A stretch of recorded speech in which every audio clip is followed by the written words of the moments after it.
하나님은 홍해 사건과 여호와라는 이름을 통해 하나님을 아는 지식을 이스라엘 백성에게 선물로 주셨고, 경외와 믿음 또한 선물로 주셔서 그 지식을 잘 받아들이게 하셨습니다. 그런데 그들은 하나님을 아는 지식과 경외와 믿음이라는 하나님이 주신 이 귀한 선물을 마음에 잘 간직하지 않았습니다.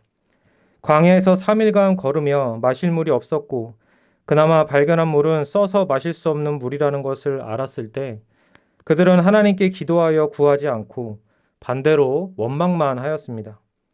그들은 얼마 전 그 큰 나일강을 피로 변하게 하신 하나님의 능력을 보았고, 불과 며칠 전 바다라는 엄청난 양의 물을 뜻대로 통치하시는 전능하신 여호와 하나님의 능력을 보았기 때문에 바닷물에 비하면 그 양이 얼마 되지 않는 광야의 쓴물도 하나님께서는 능히 뜻대로 변화시키실 수 있는 분이라는 것을 알았습니다. 그러므로 그들이 알게 된 그러한 지식에 따라 하나님의 능력을 의지하여 그분께 기도하는 것이 마땅한 것이었지만 그들은 기도할 생각조차 하지 않았습니다. 15장 11절의 말씀처럼 하나님은 그들이 상상하지 못할 기이한 일을 행하시는 분이라는 거룩한 지식을 받았고, 그 지식에 대한 경외와 믿음 또한 선물로 받았음에도 그들은 그것을 선하게 사용하지 않았습니다. 그들이 있게 된 광야는 살기 어려운 환경이기 때문에 하나님의 백성으로서 하나님이 주신 이러한 선물들을 더 굳게 붙들어야 했지만, 오히려 그들은 원망으로 그러한 선물들을 밀어내고 버리고 있었던 것입니다. 그런데 모세는 달랐습니다. 모든 사람이 원망할 때 모세만은 유일하게 하나님을 아는 지식과 경외와 믿음을 선하게 사용하였습니다. 그리하여 하나님께 간구하였습니다. 그때 하나님은 25절의 말씀과 같이 그러한 모세에게 한 나무를 가리키셨습니다. 여기서 가리키다라는 원어에는 교훈하다, 가르치다라는 의미도 포함되어 있습니다. 하나님께서 한 나무를 가리키신 것은 모세에게 그 나무를 물에 넣으라고 가르쳐 주신 것과 같습니다. 그런데 이때 모세는 의문을 품을 수도 있었습니다. 마실 수 없는 쓴물에 나무를 넣으라는 이유가 도대체 무엇일까? 마실 수 없는 물에 나무를 넣는다고 해서 과연 마실 수 있는 물이 되겠는가? 이것이 가능한 일인가? 혹여 그 나무에 오염된 물을 깨끗하게 할 수 있는 어떠한 요소가 있다고 해도 나무 하나를 넣는다고 그 많은 양의 물이 정화될 수 있는 것인가? 이러한 의문들을 품을 수도 있었겠지만 모세는 전혀 그렇게 하지 않았습니다. 그 어떤 의심이나 의문도 품지 않고 그는 하나님께서 가르쳐 주신 대로 행하였습니다. 그 결과 그 물은 마실 수 있는 달콤한 물이 되었습니다. 하나님은 이러한 이적을 행하신 후에 25절의 말씀과 같이 모세가 하나님의 말씀에 순종하여 물이 변화된 거기서 바로 그 자리에서 이스라엘 백성을 위하여 법도와 율례, 즉 법과 기준과 질서를 정하셨습니다. 그 내용은 26절을 통해 알 수 있는데 이는 네 가지로 표현되어 있습니다. 첫 번째는 여호와의 말을 들어 순종하고이며, 두 번째는 내가 보기에 의를 행하며이고, 세 번째는 내 계명에 귀를 기울이며이고, 네 번째는 내 모든 규례를 지키면입니다. 이 네 가지 말씀이 서로 다른 내용인 것 같지만 사실 한 가지를 강조하고 있습니다. 그것은 바로 하나님의 말씀을 듣는 것입니다. 첫 번째인 여호와의 말씀을 들어 순종하고에서 들어와 순종하고는 원어로는 샤마라는 동일한 단어입니다. 이 단어는 신명기 6장 4절에 나오는 그 유명한 이스라엘아 들으라라고 할 때 바로 그 들으라는 단어입니다. 또한 사무엘 선지자가 하나님의 말씀을 지속적으로 불순종하는 사울 왕에게 했던 사무엘상 15장 19절에 나오는 청종과 22절에 나오는 순종이 제사보다 낫다라고 할 때의 그 순종도 바로 이 단어입니다. 또한 솔로몬 왕이 하나님께 구한 듣는 마음에서 들음도 바로 이 단어입니다. 그러므로 여호와의 말을 들어 순종하고는 여호와의 말씀을 듣고 또 들어라 라는 의미로 또 이해할 수 있으며, 그래서 영어 성경은 들어 순종하고를 열심히 들어, 부지런히 들어, 애써서 들어, 주의 깊게 들어라는 의미로 번역하고 있습니다.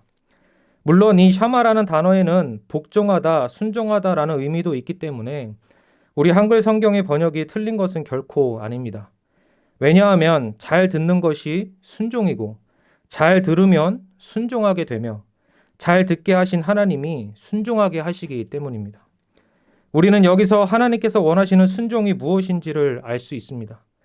하나님께서 우리에게 원하시는 순종은 우리가 우리의 열심으로 하나님의 뜻을 행하여 우리의 공로를 쌓는 것이 아니라 하나님의 말씀을 듣는 것입니다. 하나님께서 불순종하는 바로로부터 이스라엘 백성을 구원하심은 그들을 순종의 자리, 즉 하나님의 말씀을 듣는 자리에 세우시기 위함입니다. 바로 이것이 오늘 본문 26절에 나오는 하나님께서 베푸시는 치료의 본질입니다. 하나님께서 우리에게 베푸시는 치료는 하나님의 말씀을 듣는 자리에 세우셔서 하나님의 말씀을 듣게 하시는 것입니다. 그래서 우리는 26절의 두 번째 말씀인 내가 보기에 의를 행하며도 이러한 맥락에서 이해해야 합니다. 하나님께서 보시기에 의로운 것은 바로 의로우신 하나님의 말씀을 듣는 것입니다. 그 들음은 세 번째 표현에 나오는 것처럼 귀를 기울이는 것이며 네 번째 표현처럼 지키는 것입니다. 여기서 지키다라는 원어에는 주의를 기울이다, 세심히 보다, 주시하다라는 의미도 있습니다. 즉 하나님의 말씀을 듣는 것은 대충 듣거나 듣고 싶은 대로 듣거나 듣고 싶은 것만 듣는 것이 아닙니다. 듣는 것은 바로 기울이는 것입니다. 즉 방향성입니다. 내 몸을 틀어서 말씀하는 그분께 내 몸을 돌리는 것입니다. 나의 온 방향을 말씀하시는 하나님께로 향하는 것입니다. 내 귀만이 아니라 내 몸 전체, 내 마음과 생각, 내 영혼을 하나님께로 돌이키는 것입니다. 이것은 우리의 전 인격적인 행위이며 인격 대 인격의 행위이고 하나님을 향한 회개요, 믿음의 행위입니다.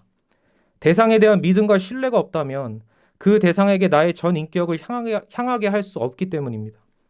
그래서 이것은 누가복음 8장 15절의 말씀처럼 옥토, 즉 착하고 좋은 마음으로 말씀을 듣는 인격적인 태도이며 칼빈이 자신의 회심을 가리켜 말한 가르침을 받을 만한 마음의 상태인 것입니다.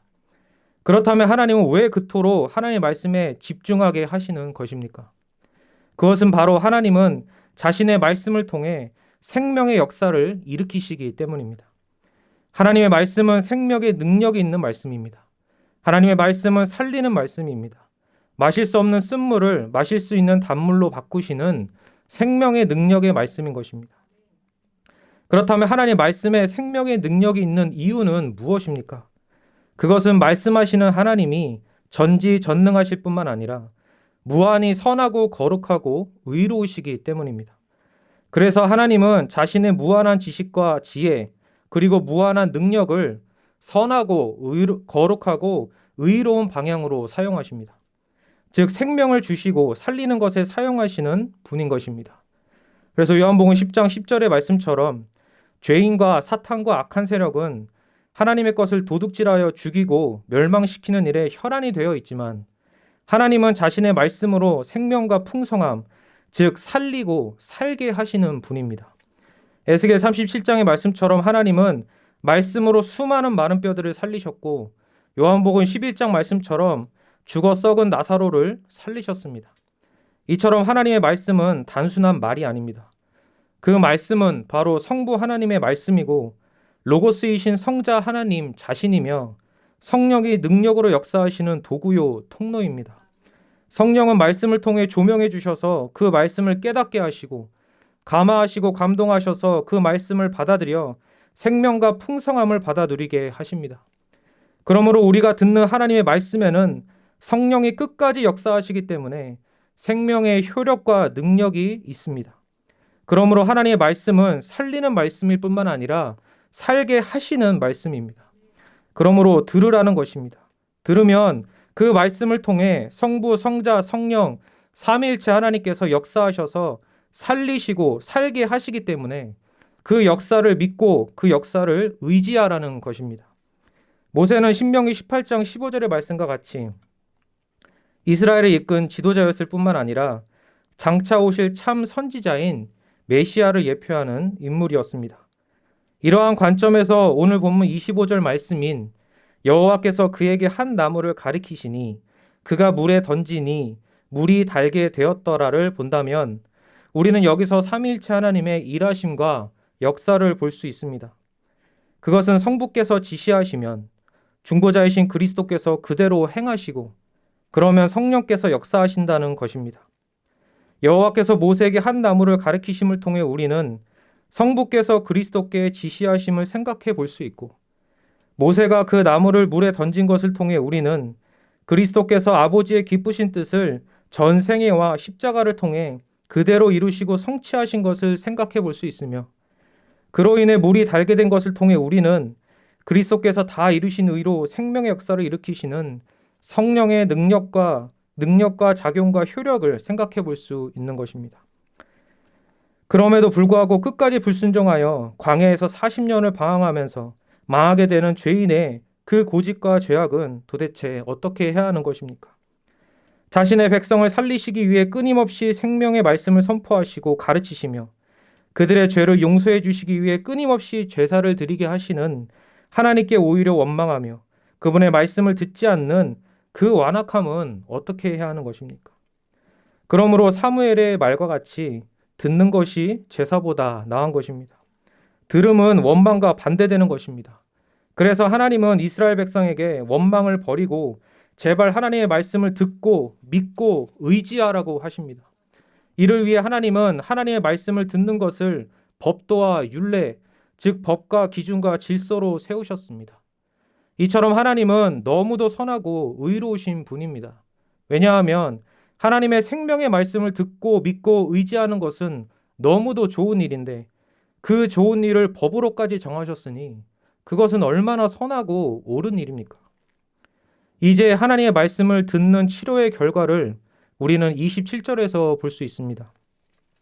27절에 나오는 엘림은 주변 지역보다 풍부한 물과 큰 나무들로 어우러져 지금도 중간 휴식처로 애용되고 있는 지역이라고 주석은 말합니다. 하나님의 말씀을 들으면 하나님의 역사로 물과 나무가 풍부한 곳에서 안식하게 되는 것입니다. 그곳은 물샘이 12개가 있는 곳입니다. 마치 한 지파마다 한 개의 물샘을 갖게 하신 것처럼 그들에게 딱 맞는 안식과 쉼을 허락하시는 것입니다. 이러한 안식은 여기서 끝나는 것이 아니라 더 나아가서는 가나안 땅에서의 안식, 그리고 더 나아가서는 새하늘과 새 땅에서의 영원한 안식을 보여줍니다. 삼위일체 하나님의 말씀의 역사는 바로 이러한 영생입니다. 그래서 요한복음 5장 24에서 25절에서 예수님은 이렇게 말씀하십니다. 내가 진실로 진실로 너희에게 이르노니 내 말을 듣고 또 나 보내신 이를 믿는 자는 영생을 얻었고 심판에 이르지 아니하나니 사망에서 생명으로 옮겼느니라. 진실로 진실로 너희에게 이르노니 죽은 자들이 하나님의 아들의 음성을 들을 때가 오나니 곧 이때라. 듣는 자는 살아나리라. 그래서 오늘 함께 읽은 본문 말씀은 하나님께서 이스라엘 백성에게 보여주신 로드맵과 같습니다. 아무것도 없는 광야 같지만 그곳에는 하나님께서 함께 하시며 그들을 선하게 인도하시니 하나님을 원망하지 말고 생명을 주시는 그분의 말씀을 잘 듣고 아멘하고 의지하면 엘린과 같은 젖과 꿀이 흐르는 가나안 땅에 들어가 안식을 누리게 될 것이라는 것을 압축해서 미리 보여주신 것입니다. 이것은 더 나아가 우리에게 보여주신 로드맵과 같습니다. 우리 역시 하나님의 말씀을 잘 듣고 아멘하면 그 말씀이 역사하여 우리 안에 생명의 역사를 일으켜 우리를 새하늘과 새 땅으로 영생으로 인도하실 것입니다. 이제 말씀을 마치겠습니다. 이 시간 이 자리에 있는 우리도 하나님께 치료를 받아 듣는 자리, 순종의 자리에 있습니다. 우리가 있는 이 예배의 자리는 바로 하나님께서 우리를 위해 베푸신 치료의 자리입니다. 우리가 이 자리에 나와 하나님의 말씀을 들을 때 우리가 듣기만 한다고 무슨 역사가 일어날까? 말씀을 듣는 것은 듣는 것이고 그 말씀대로 내가 무엇인가를 행해야만 어떤 역사가 일어나지 않을까라고 생각할 수도 있습니다. 그러나 그렇지 않습니다. 우리가 듣는 말씀은 하나님의 말씀이고 지금도 살아계셔서 이 시간 우리와 함께 하시는 하나님께서 실시간으로 하시는 말씀입니다. 그 말씀은 성부 하나님에게서 나오기 때문에 신적 권위가 있고 그 말씀은 성자 자신이며 성자께서 성육신하셔서 다 이루신 의의 말씀이기 때문에 생명 그 자체이고 그 말씀은 성령 하나님에 의해 우리에게 적용되어 우리가 그리스도와 연합하여 그분이 다 이루신 의가 우리의 것이 되게 하기 때문에 능력과 효력이 있습니다. 우리가 이곳에서 가만히 앉아 말씀을 듣기만 하는 것 같지만 우리가 듣는 그 말씀을 통해 삼위일체 하나님은 무한한 열심으로 우리를 위해 지금도 일하고 계십니다. 그리고 하나님은 하나님께서 말씀하신 대로 이루십니다. 우리에게 말씀하신 그분이 전능하신 능력으로 친히 이루십니다. 그리하여 예수 그리스도께서 예하여 다 이루셨고 우리로 아멘하게 하시어 다 이루신 의를 우리의 것 되게 하십니다. 그래서 그 십자가 복음의 말씀으로 우리의 돌 같은 마음을 깨 부수시고 우리를 돌이키게 하시며 우리를 믿게 하시고 의롭다고 선언하시고 자녀로 삼으셔서 영생을 소유하게 하십니다. 우리는 이미 이 모든 은혜를 받은 자들, 즉 치료를 받은 자들입니다. 하나님은 또한 그 말씀으로 우리를 대적하는 사탄의 머리를 깨 부수시고 악한 세력을 멸하시며 귀신을 쫓아내시고 죄와 사망을 죽이시며 모든 악하고 더러운 것들을 지옥에 영원히 가두셔서 심판하십니다. 그리하여 우리에게 위대한 승리를 주셨습니다. 우리가 이 자리에 가만히 있는 것 같지만 하나님은 무한한 열심으로 우리의 육신을 지켜주고 계십니다. 우리의 심장을 주관하셔서 단 한 번도 멈추지 않고 계속 뛰게 하시며 우리의 몸속에 있는 수조 개의 세포를 주관하셔서 우리가 죽지 않고 살 수 있도록 지탱하고 계십니다. 우리의 육신을 성령으로 이렇게 살게 하시는 하나님은 하나님의 자녀인 우리의 영혼을 결코 그대로 내버려 두지 않으십니다. 하나님은 그분의 말씀으로 우리의 영혼을 지탱하고 계시고 살게 하십니다. 그러므로 하나님의 능력을 믿으십시오. 하나님의 말씀 안에 있는 생명의 능력을 믿으시고 그 말씀이 끝까지 미치는 그 능력을 의지하십시오. 하나님과 그분의 말씀에 우리 자신을 맡기십시오. 그것이 하나님의 말씀을 듣는 것입니다. 그러므로 들으십시오. 말씀과 심지어 기도도 담임 목사님의 말씀처럼 듣는 자리입니다. 착하고 좋은 마음으로 잘 들으면 하나님의 말씀은 성부, 성자, 성령 삼위일체 하나님의 역사로 우리를 살리실 뿐만 아니라 그 말씀대로 살아가게 하십니다. 요한복음 10장 10절의 말씀과 같이 생명과 풍성함을 주시는 것입니다. 하나님은 듣게 하시고 들은 대로 이루십니다. 그렇기 때문에 하나님의 말씀을 듣고 그리스도의 성취와 적용에 아멘하는 것이 순종이고 우리에게 베푸신 하나님의 치료입니다. 하나님의 말씀은 생명 그 자체이기 때문에 복음의 말씀을 들을 때 성령이 부어지고 믿음이 주어져 생명의 역사로 거듭나고 새 사람이 되며 성화되고 견인되며 영화롭게 되어 천국에 이르게 됩니다. 그래서 이러한 말씀을 듣는 자리에 있고 듣고 믿음이 하나님께서 우리에게 주신 치료의 본질입니다.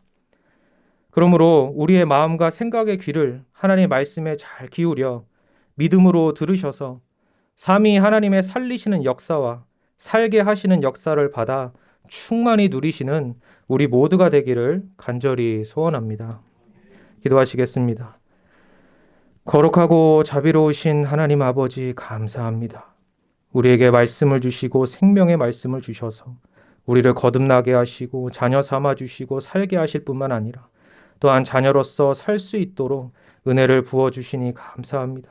삼위 하나님께서 역사하시는 생명의 말씀을 날마다 의지하고 우리의 등불로 삼아 그 말씀만 따라가며 좌로나 우로나 치우치지 않게 하시고 그리하여 다시 주님 오실 때까지 오직 그 말씀을 통해 예수 그리스도의 다 이루신 의만을 끝까지 의지하고 믿고 신뢰하는 저희 모두가 되게 하여 주옵소서. 감사드리며 사랑과 은혜가 풍성하신 우리 주 예수 그리스도의 이름으로 기도드립니다. 아멘.